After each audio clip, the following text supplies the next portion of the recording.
1 by 1 rib or knit 1 purl 1 rib is achieved by manually relatching alternate columns of stitches, producing knit stitches and purl stitches on the same side of the work. Depending on the application, some thought may need to be put into which needles or which columns of stitches are reformed. For example, when knitting ribbing for a sleeve cuff that will eventually be sewn in the round, we'll need to determine stitches to be used in the seam allowance and stitches that will come together when the underarm is seamed. In this example, on either side of the work, there's a knit stitch and a purl stitch. This ensures that the 1 by 1 rib pattern is repeated seamlessly across the join. In this example, I'm casting on using the E-wrap method over an established section of rows knit in waste yarn and one separation row knit in ravel cord. This makes the cast on easier, but also gives you something to hold on to as you're manually reforming these stitches. I've knit 8 rows in preparation for knitting my 1 by 1 rib. That's 8 rows tall. So here I'm confirming my needle pattern, stitch pattern, needle arrangement, however you want to call it. And from the top, including the loop on the needle, counting down 8 stitches or rows. Insert the hook into the 8th loop and drop the stitch from the needle.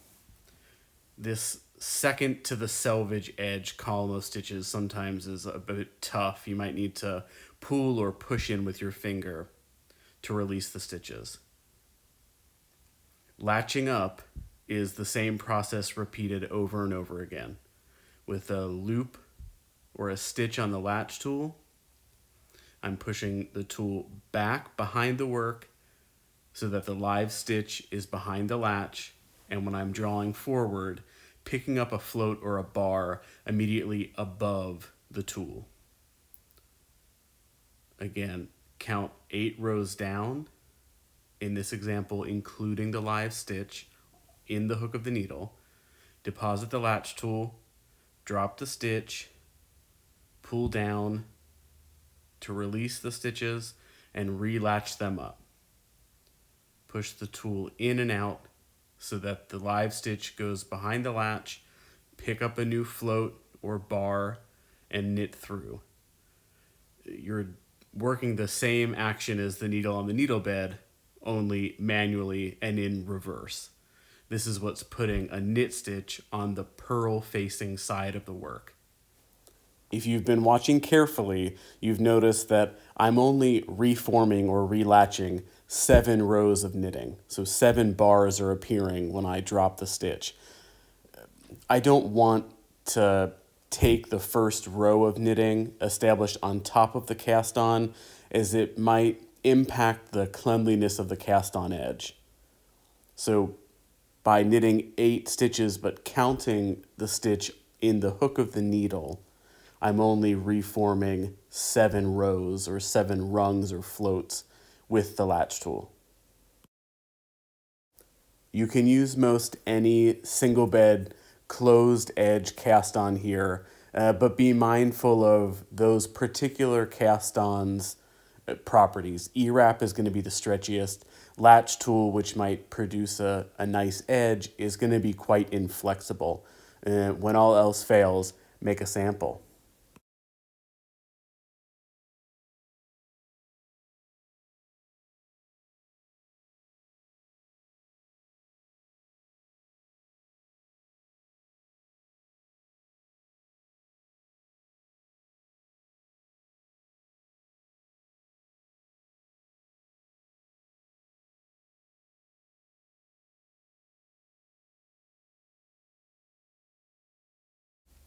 After you finish reforming, knit as dictated by the sample or pattern you're producing.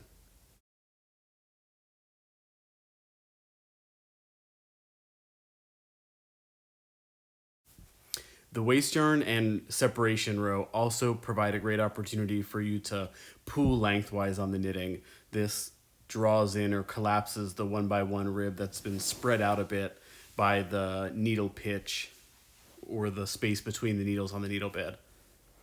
It's also a good idea to block these pieces before removing the ravel cord to help set the stitches. Rib structures or patterns can be organized in a number of different ways.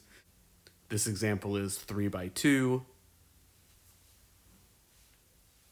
The next 4x1. 2x2 is possible. 3x1 is possible, etc.